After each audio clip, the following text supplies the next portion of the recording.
Alors on se retrouve donc le vendredi 23 août. Première destination, Nazaré. C'est une plage que on connaît très bien puisqu'on est à une vingtaine de minutes d'où on a notre appartement au Portugal. Donc c'est vraiment une ville qu'on aime beaucoup. En fait, en général, on y va tout le temps. Voilà, dès qu'on va au Portugal, on va à Nazaré et surtout, on va déguster une bonne grosse glace comme on les aime là-bas avec un joli paysage face à la mer. Et également, on monte au sitio. C'est l'endroit où on voit les grandes vagues qui sont très connues.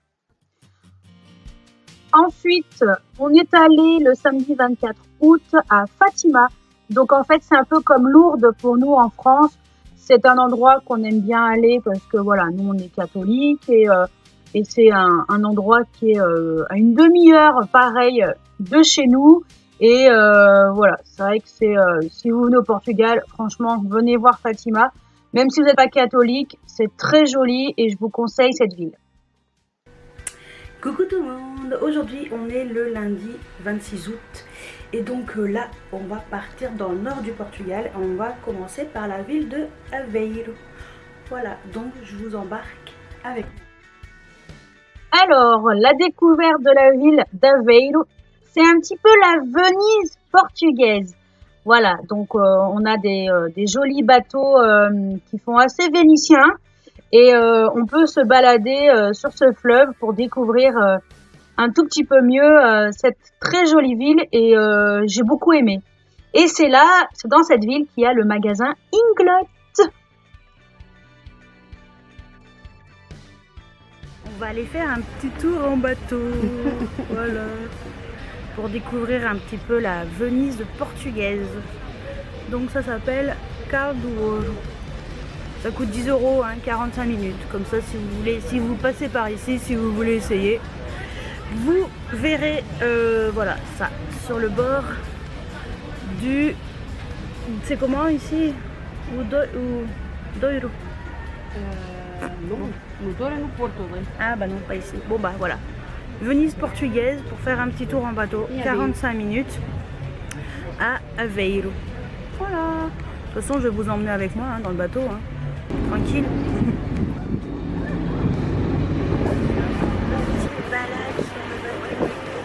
Bon alors, un peu d'histoire. À l'origine, comme les bourgades voisines d'Ovar, d'Ilhavo et de Vagos, actuellement situées à plus de 5 km du rivage, Aveiro était un port de mer. La petite cité médiévale se développe remarquablement au XVe et XVIe siècle grâce à la pêche à la morue.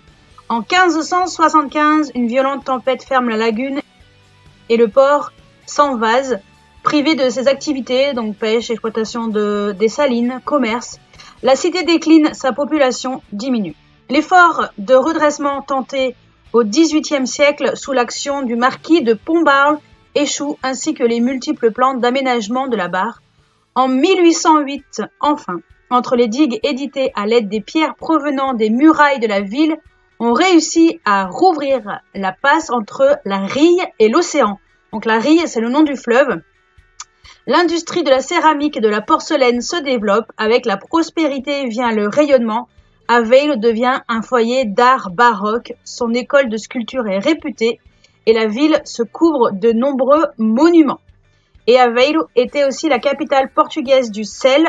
Dans les bateaux traditionnels, les moliceiros, les jolis bateaux, ont récolté les algues utilisées ensuite pour fertiliser les dunes environnant la Rille. Voilà pour un petit peu d'histoire sur cette très jolie ville. Donc Aveiro est un important lieu touristique grâce à son patrimoine architectural, mais aussi ses canaux et ses moliceiros. Donc comme je vous ai dit, ces fameux bateaux traditionnels propres à la région qui servaient à la récolte des algues. Et aujourd'hui, ces bateaux, décorés de couleurs vives et d'images d'art populaire, souvent humoristiques, sont utilisés pour promener les touristes, comme nous, sur les canaux et de leur faire découvrir cette très jolie ville.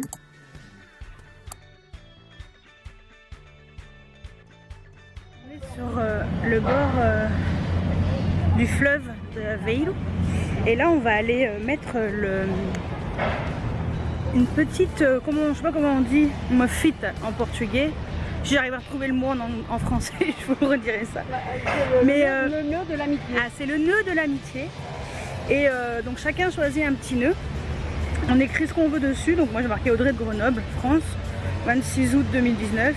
Et à mes amis. Voilà. Et on va attacher ça au pont. Donc il y a un pont qui est là-bas où il y en a plein. Et nous on va mettre sur l'autre où il y en a un tout petit peu moins. Et voilà. Et tout à l'heure on est passé là. Et il y a le bateau. Voilà. Et on est passé là. Et maintenant on va aller mettre ça là-bas. Voilà. Chacun, mes parents et moi. Je vais vous montrer ça. Bon, c'est un petit symbole, mais c'est sympa. Et voilà. C'est fait. Nœud de l'amitié.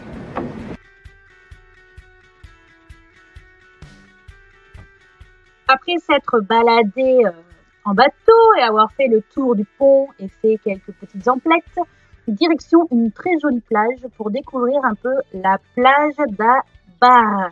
C'est très joli, il y avait énormément de monde, on était très étonnés vu l'heure. Il est 18h07 et il y a encore énormément de monde sur la plage. C'est trop joli.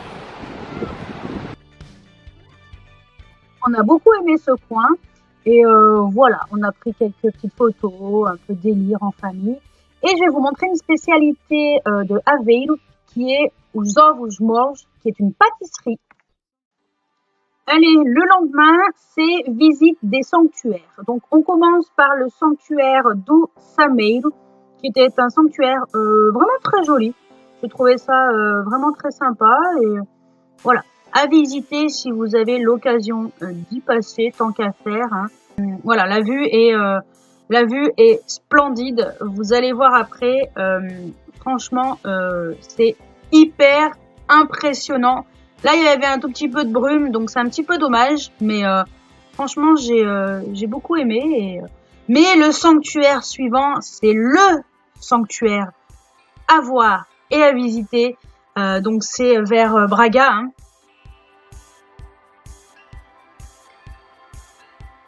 Même l'intérieur était très joli. Ensuite, le fameux sanctuaire du Bom Jesus do Monte. C'est le sanctuaire à visiter avec une vue de folie furieuse, avec des escaliers typiques, avec un jardin magnifique. Franchement, c'était très très beau. Voilà, franchement la vue est sublime. Donc nous, ce qu'on a fait, c'est que l'on est descendu et maintenant, il fallait remonter tout ça. Voilà, donc on a fait quelques photos en bas et ça c'est vraiment un truc typique à venir voir à Braga. C'est vraiment ce sanctuaire et voilà. Bon allez, maintenant on monte les marches jusqu'en haut. Il y en a encore pas mal. On est descendu, maintenant il faut remonter. Ouais. C'est très joli. Donc à chaque étage, vous avez des fontaines différentes. Donc je les ai fait un peu en accéléré pour que vous puissiez voir.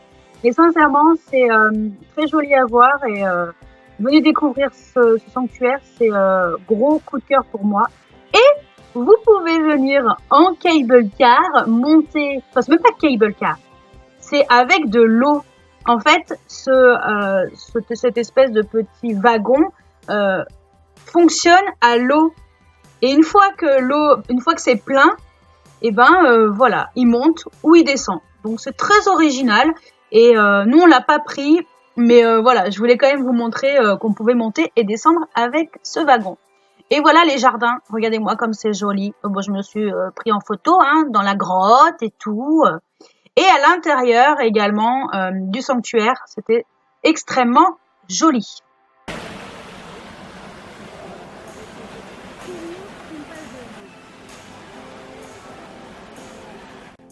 Donc forcément, comme on était à côté, nous sommes allés visiter la ville de Braga.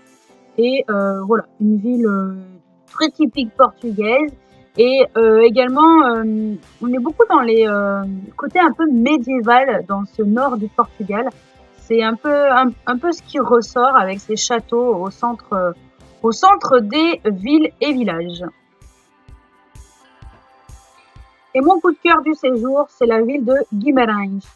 Ça, c'est vraiment la ville médiévale. C'est vraiment la ville, si vous aimez ce côté-là, franchement, mais allez voir cette ville. J'étais déjà allée quand j'étais plus petite. Mes parents m'ont dit que j'étais déjà venue, mais ça me parlait pas trop. Peut-être ces jardins. Ils me parlaient un petit peu, mais c'est tout. Mais franchement, Guimarães, c'est tellement beau et vous allez voir un tout petit peu plus loin le soir, c'est encore mieux. Et Guimarães, c'est ici qu'est né le Portugal et vous allez voir avec cette inscription qui est ici. Je vais vous le dire après. On va voir un petit peu dans les images. Aqui nasceu Portugal. Donc voilà. Et nous sommes allés manger au restaurant, enfin, ou un petit pub à Médiéval, où on a bu des petits cocktails sans alcool, attention, et des tapas. Et voilà, on a trouvé ça très sympa parce qu'on n'avait pas très faim. Et on a visité donc la ville médiévale le soir. Et voilà, c'était très beau, éclairé. Là, ça rend pas grand-chose en vidéo, mais sincèrement, c'était magnifique. J'ai adoré cette ville, j'ai adoré le style. Franchement, si je devais choisir une ville où vivre, ça serait Guimarães parce que j'ai trouvé ça extraordinaire. Venez découvrir finalement le nord du Portugal parce que moi je connaissais pas. Et j'ai adoré, franchement, c'est magnifique. Et là, c'est un chevalier. Donc c'est le chevalier avec son armure qui s'appelle Dom Alfonso Henriques. Et donc c'était le premier roi du Portugal. Ah oui. Et voilà, donc on est vraiment sur le côté médiéval avec un véritable chevalier du Moyen-Âge qui est juste devant ce joli château.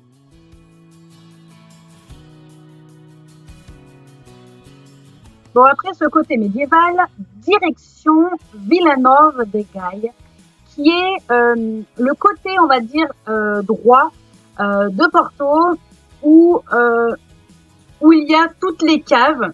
Et là, nous allons faire une petite balade en bateau pour découvrir les 7 ponts. C'est parti pour 50 minutes. Et là-haut, c'est où il y a le... C'est quoi? C'est pas là où le pape? Non. L'évêque? L'évêque, ouais. L'évêque, il vit là-dedans. Ça va. Tranquille. Tout va bien.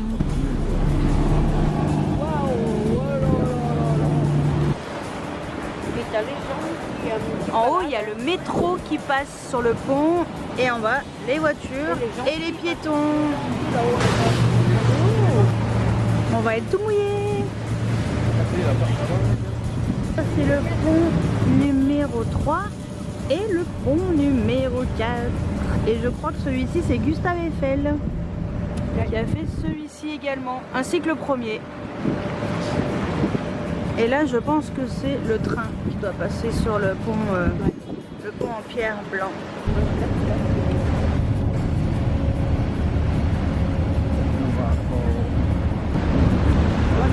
Et celui-ci aussi, Gustave Eiffel. On était là, on a vu ça là déjà.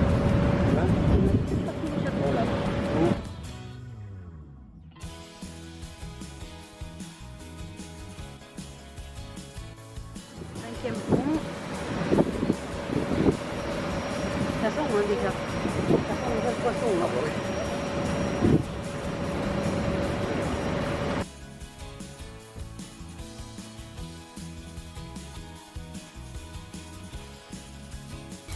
Donc après la balade en bateau pour visiter les 7 ponts, direction les caves. On va visiter la cave Ramos Pinto. C'est super classe.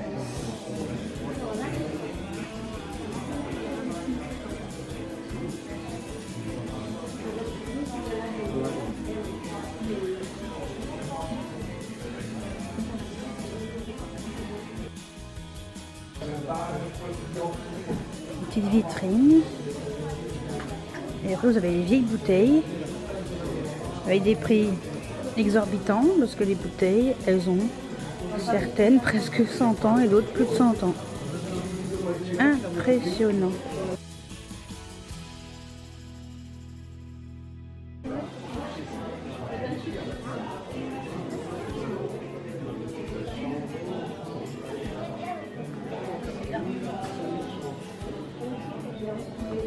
Ce sont des vins qui vont changer sa couleur et son goût original. Normalement, le vin vient nous élégant complexe. Et c'est pourquoi on le boit après le repas, mais avec des fromages, des plats, des crèmes pâtissières, des fruits secs. Ça dépend du repas et des rouges. La plupart des vins sont des assemblages. C'est-à-dire qu'on ne trouve pas une spécificité sur notre qualité. Bon, bah dégustation vin blanc et vin rouge, Porto. Très très bon. Attention, l'abus d'alcool est dangereux pour la santé.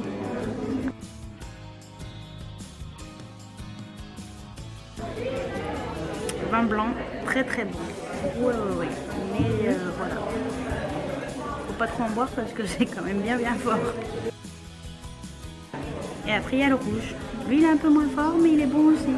Voilà. Bon, après cette balade et cette dégustation de Porto, direction le centre-ville de Porto. C'est très joli, j'ai beaucoup aimé.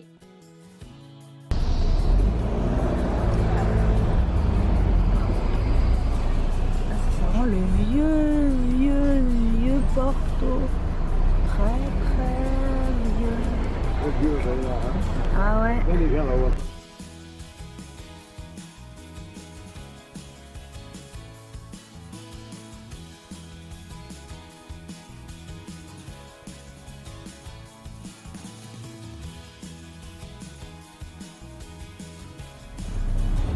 Ça c'est le pont de Gustave Eiffel.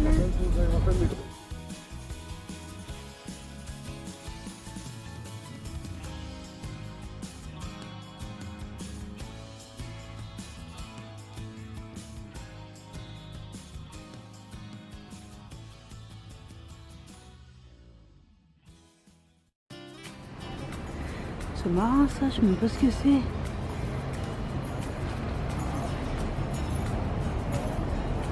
Donc là, on est le lendemain et on a profité pour visiter encore Porto et cette jolie église avec des mosaïques portugaises, donc sur le côté droit, azulejos, et c'était sublime et l'intérieur est impressionnant. Attention les yeux, c'est voilà. Je crois que les images parlent d'elles-mêmes, donc je vous laisse apprécier cette. Je ne sais pas si c'est de l'architecture ou de l'art, mais cette église à l'intérieur est impressionnante. C'était sublissime, même limite un peu trop. Donc je vous laisse avec les images tranquillement.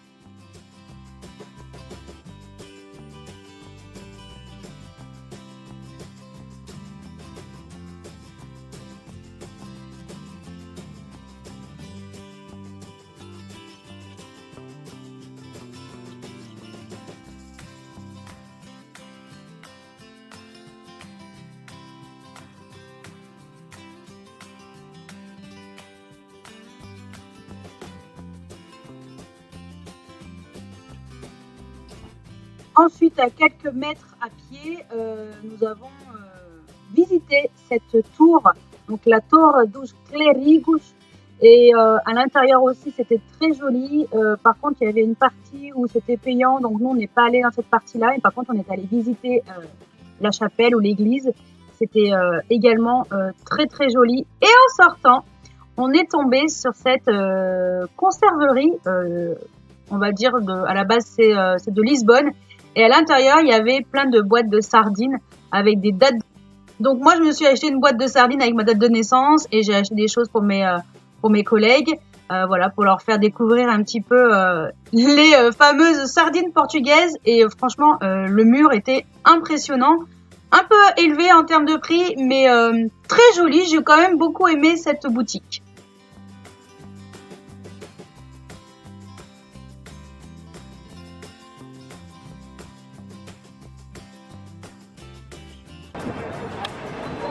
Cable car de Porto.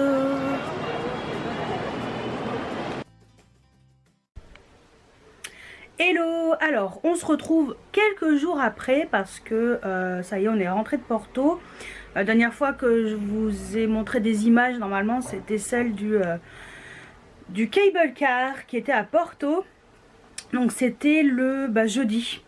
Voilà, donc là, on est dimanche 1er septembre. Et voilà, donc on est rentré jeudi en fin de journée. Donc aujourd'hui, rien de spécial. Voilà, donc je pense qu'on va clôturer ce vlog. Voilà, donc j'espère que voilà, la petite visite dans le nord du Portugal vous a plu.